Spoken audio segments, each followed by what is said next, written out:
Gosh, the British weather is weird and completely unpredictable. So it's a spring morning here.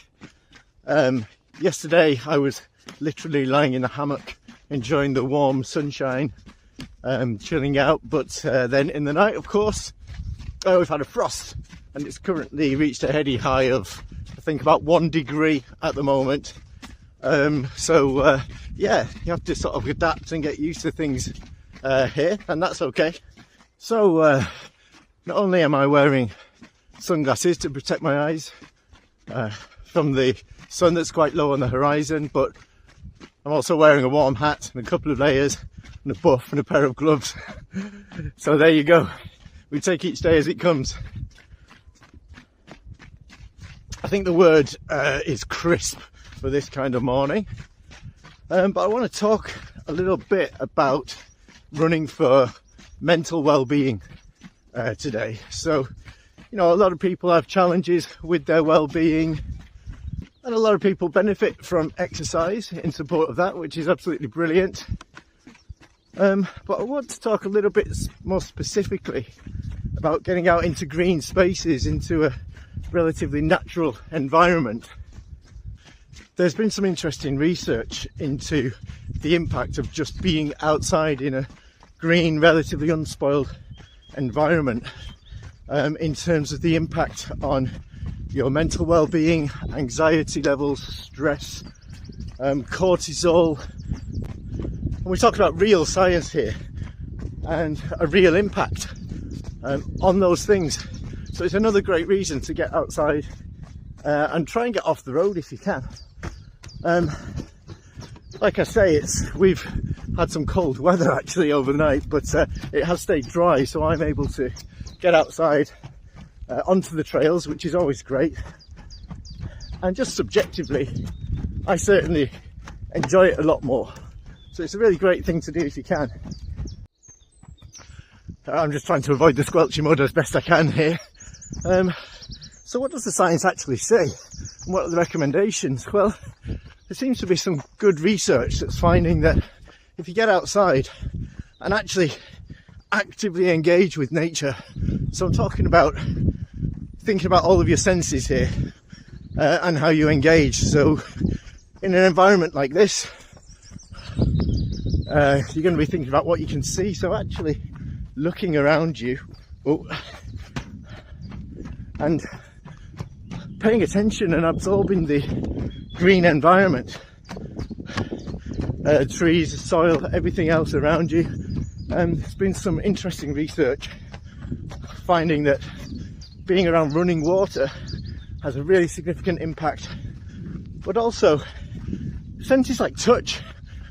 The science is saying actually get out there and touch the trees and touch the grass, at the risk of sounding literally like a tree hugger. You know, there is research that's found that this actually does something for you. Thinking about the sounds, actively listening.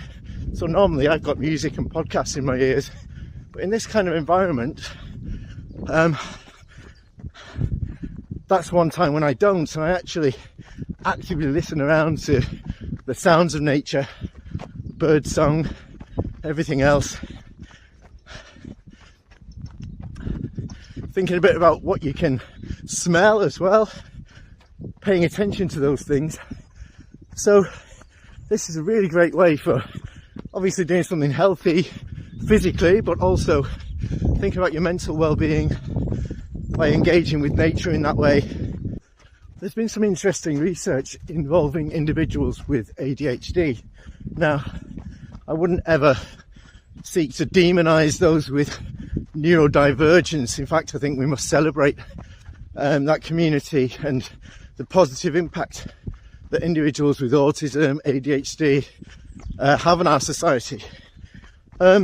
However, you know, for some people it can present a real challenge, and interesting research has found that spending 20 minutes in a natural green environment actually massively increases concentration among individuals with ADHD.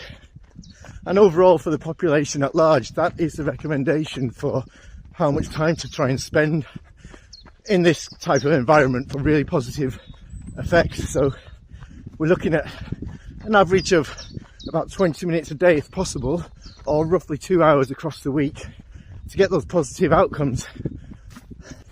Of course, being outside and being off-road has physiological benefits as well. You're not just running on the flat, you're up and down, you're all over the place. Great for your physical development as well. So it's a win-win really. A really great way to spend your time getting fit, looking after yourself physically and mentally at the same time, guys. So by getting off-road, you can do something positive to reduce stress and anxiety, reduce inflammation, improve your overall mental and physical well-being. If you can do it, it strikes me as a no-brainer. Just a note about safety, guys, of course, as always, thinking about what you can do to keep yourself safe. It's always a good idea to make sure there's someone who knows where you are.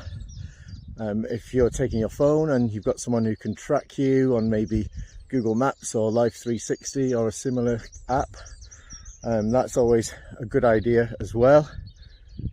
So thanks for listening to my ramblings. I'm interested to hear what you think. Enjoy running off-road if you can.